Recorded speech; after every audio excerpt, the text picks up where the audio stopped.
সবাই চলে যাবে, কিন্তু আমি তোমাদের মাঝে দুটো জিনিস আমি ছেড়ে যাব। এই দুটো জিনিস যদি তোমরা ধরে থাকতে পারো, তাহলে তোমরা কখনো পথভ্রষ্ট হবে না, কখনো লাঞ্ছিত হবে না। আল্লাহর নবী নবী মুহাম্মদ রাসূলুল্লাহ সাল্লাল্লাহু আলাইহি সাল্লাম বললেন, তারাকতু ফিকুম আমরাইন লান তাদিল্লুহুমা মা তামাসাকতুম বিহা ফি কিতাবিল্লাহি সুন্নাতি রাসূল।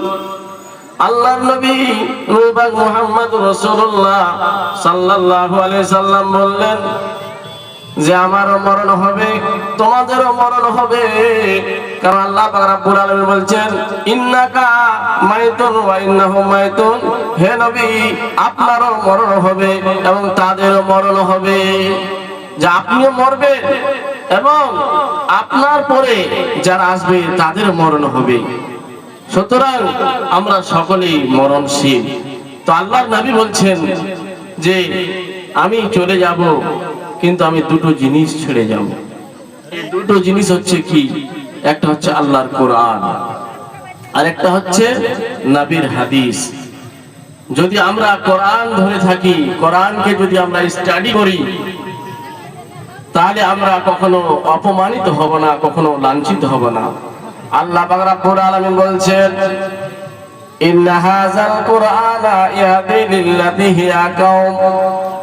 কোরআন নিশ্চয় মানুষকে সঠিক রাস্তা দেয়। কোরআন আমাদের গাইড বুক। কোরআনকে যদি আমরা ফলো করে জীবন গড়ি, কোরআনকে সামনে রেখে যদি আমরা চলি, কোরআনের যদি গবেষণা করি, কোরআনকে নিয়ে যদি আমরা স্টাডি করি, তাহলে আমরা কখনো পথ হারা হব না, অপমানিত হব না, আমরা কখনো লাঞ্ছিত হব না। সুতরাং আজকে আমাদের কোরআনের সঙ্গে সম্পর্ক নেই। আজকে আমরা মৃত্যুকে স্মরণ করি না, আমরা শুধু দুনিয়া দুনিয়া নিয়ে ব্যস্ত, তাই না? আল্লাহ পাকের নবী নবী পাক মুহাম্মদ রাসূলুল্লাহ সাল্লাল্লাহু আলাইহি সাল্লাম তিনি বললেন, পৃথিবীর মধ্যে সবচাইতে বুদ্ধিজীবী মানুষকে।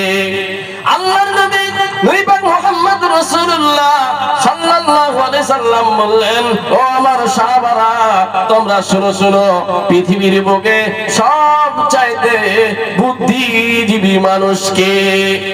অনেকেই বললেন যারা পণ্ডিত, যারা লেখক, যারা গবেষণা করে। কিন্তু আল্লাহর নবী নবী পাক মুহাম্মদ রাসূলুল্লাহ সাল্লাল্লাহু আলাইহি সাল্লাম বললেন, কি বললেন? মারে আমার, বন্ধে আমার, বাপজিরা আমার, কথাগুলি একটু মন দিয়ে শুনুন। সবচাইতে বুদ্ধিজীবী মানুষকে আল্লাহর নবী নবী পাক মুহাম্মদ রাসূলুল্লাহ সাল্লাল্লাহু আলাইহি সাল্লাম বললেন, সবচাইতে পৃথিবীর বুকে বুদ্ধিজীবী মানুষ তাকে বলা যাবে যারা মৃত্যুকে বারবার স্মরণ করে আর বাকি জীবনটা আল্লাহর রাস্তায় কাটায়। বলেন সুবহানাল্লাহ। সবচাইতে বুদ্ধিজীবী মানুষ যারা মৃত্যুকে বারবার স্মরণ করবে, মৃত্যুকে নিয়ে যারা গবেষণা করবে। আল্লাহ পাক রব্বুল আলামিনের নবী বলছেন, সবচাইতে বুদ্ধিজীবী মানুষ তাকে বলা হয়েছে। ওয়াল্লাহি আল্লাহর কসম করে বলি, মারে আমার, বড়রে আমার, বাপজি আমার, ভাই আমার, যদি আপনি মৃত্যুকে বারবার স্মরণ করেন, কবরকে যদি বারবার স্মরণ করেন, তাহলে আপনি কখনো অন্যায় করতে পারেন না, পারেন না, পারেন না, এবং দুনিয়ার সঙ্গে এত আপনি সম্পর্ক রাখতে পারেন না। এই দুনিয়া ভবের বাজারে আমরা এসেছি। আজকে আমরা এই দুনিয়া নিয়ে ব্যস্ত হয়ে গিয়েছি, কারণ আমরা মৃত্যুকে স্মরণ করি না। আমাদের কোরআনের সঙ্গে সম্পর্ক নেই। কোরআন আমাদেরকে সঠিক রাস্তা দিতে পারে। কোরআন আমাদের গায়ের বুক। মা আমার, বোন আমার, শুধু রমজান মাস আছে আর কোরআনের সঙ্গে আমরা সম্পর্ক রাখি।